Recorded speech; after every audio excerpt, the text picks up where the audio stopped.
Obviously, we're wanting to give people actions to do, and we say to you to make sure you contact your local MP. Well, I know a lot of you here are in Tanya's electorate. You don't need to call her, she's fine.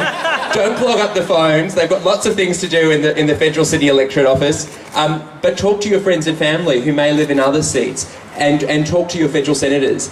Sydney is obviously very lucky to be represented at the local level by people like Christine Foster, who support marriage equality, at the state level and indeed at the federal level. But it's really important that we spread this message out wide and far.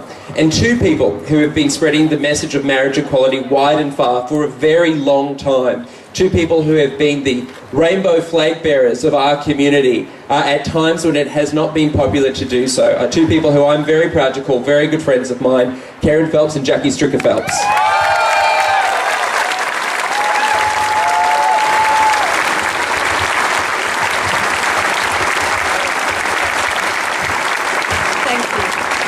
I'm going to tell you a bit differently to the others, a little bit of my personal history with this issue. I grew up, like most little girls, thinking that I was going to get married, have a white dress, a veil, a husband, children, the whole catastrophe basically. Then I hit a speed bump. When I was about in my early 20s, I realised that I was gay. It wasn't a big deal to my parents, but my mother was really upset about it because she thought I wouldn't have children. That's changed. We have 3. One's here today, over there somewhere.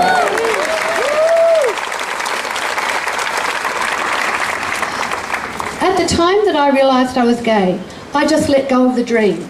I thought, no wedding, it's not going to happen, and I just got on with it. I was out to my family and my friends, but I was not out at work, like many other people have not been, and may still not be. So, I got on with it, and then I met Kerryn. And Kerryn said to me one day, shortly into our relationship, which is now 18 years ago this month, do you want to get married? I thought she was kidding. We can't, I said. It doesn't happen here. She said, let's find somewhere where it happens. Always a plan B. So we got onto a rabbi in New York, because New York was the one city I thought we might find somebody. And he said, yes, I'll give you an interview. If you come over, I'll talk to you about it and I'll decide. So we flew to New York. That was long before New York had legalised marriage. We got married in a religious ceremony, and then we came back home full of joy, only to find out that we were blasted over every media outlet in this country, because at the time there was no social media. So we were in every magazine, every state newspaper. There was great pressure on me to be quiet because I was a teacher in a private school. And I, at the time, didn't want to be quiet because I thought it was time that people looked at other people and thought, I can have a wedding, I can have a marriage, doesn't matter whether they recognised it at that stage or not. I can, Kerryn had 2 children, have children. I can do all those things, so why the hell shouldn't I? So when we came back, we started that media round, and a lot of the media, or most of the media, was hideous. It was vitriolic and it was cruel, and it contributed to my leaving teaching. However, there were some of the media, the Women's Weekly, Kerryn writes for still, and the Australian Story, that were really supportive. That was great. We built on that and we kept on building. At a time now when everything is moving much more quickly, I look back over those years and I think, I remember the times the media came to us and said, not you two again, isn't there anybody else we can go to? And it's so fantastic to see people like Alex Greenwich and Rodney Croome, Marriage Equality, Tanya Plibersek, Sarah Hanson-Young, Clover Moore, Christine Foster, her partner Virginia, and if I've forgotten anybody, them too. And all of you, because it's with all of you that we will get there.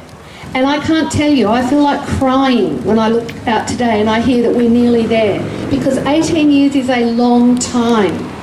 Ireland has proved it's not about religion. I'm sick to death of those stupid, idiotic, nonsensical things I have to listen to about religion. Ireland's basically put the clappers on that, as far as I'm concerned. And now I'd like to pass you over saying, I agree, it's time for Australia to man up, stand up, and accept that we are as equal as everybody else. I pass you over to my partner, Karen Phelps.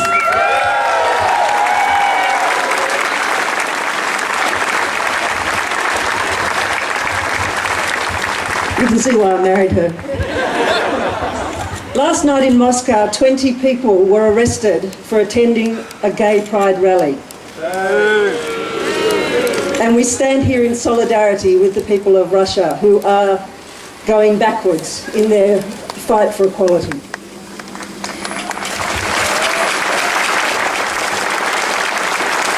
Just 37 years ago, the first Mardi Gras marchers were arrested, and we pay our respects here today to those 78ers who had the guts to stand up for what was right. And all of the people since then who were prepared to be arrested for what they believed in.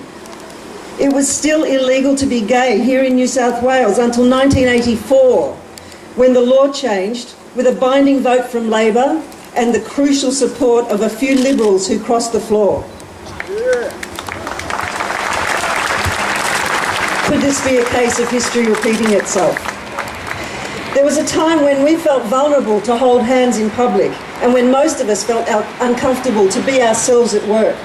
Not so long ago, we didn't have the right to be at our partner's bedside in a hospital.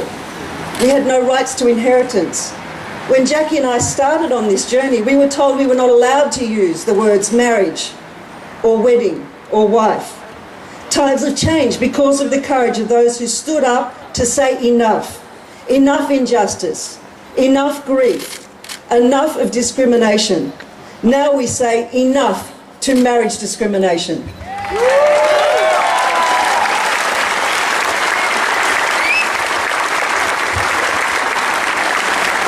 We owe our thanks to all of the politicians who've been on our side all along when the going was tough.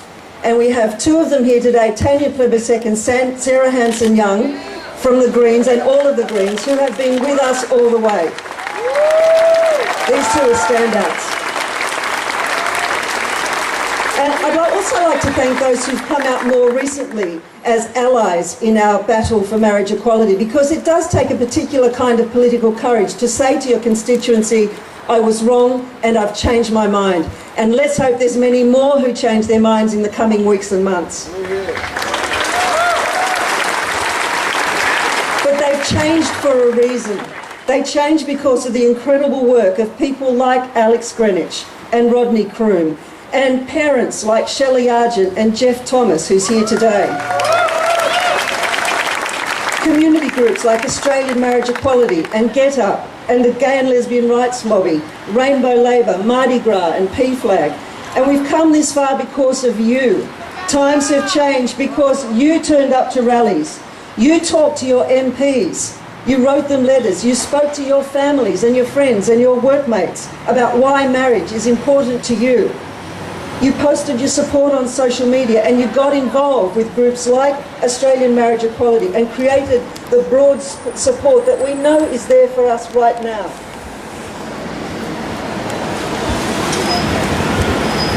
Ask yourself this question while you're standing here today. Ask yourself, how does it feel to be almost equal? Well, it feels good, but not good enough. We are so close. This is how it must have felt just before women got the vote. This is how it must have felt just before the Berlin Wall came down.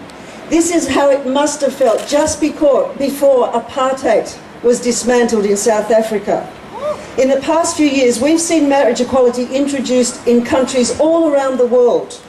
In the UK, in Argentina, in Brazil, in Uruguay, in Iceland, in South Africa, in New Zealand. And just last week, we saw the time for marriage equality come to Ireland and Greenland.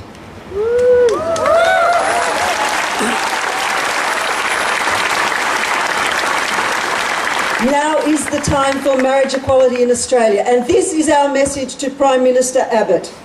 Like David Cameron in the UK, you have the opportunity to write yourself into the right side of history.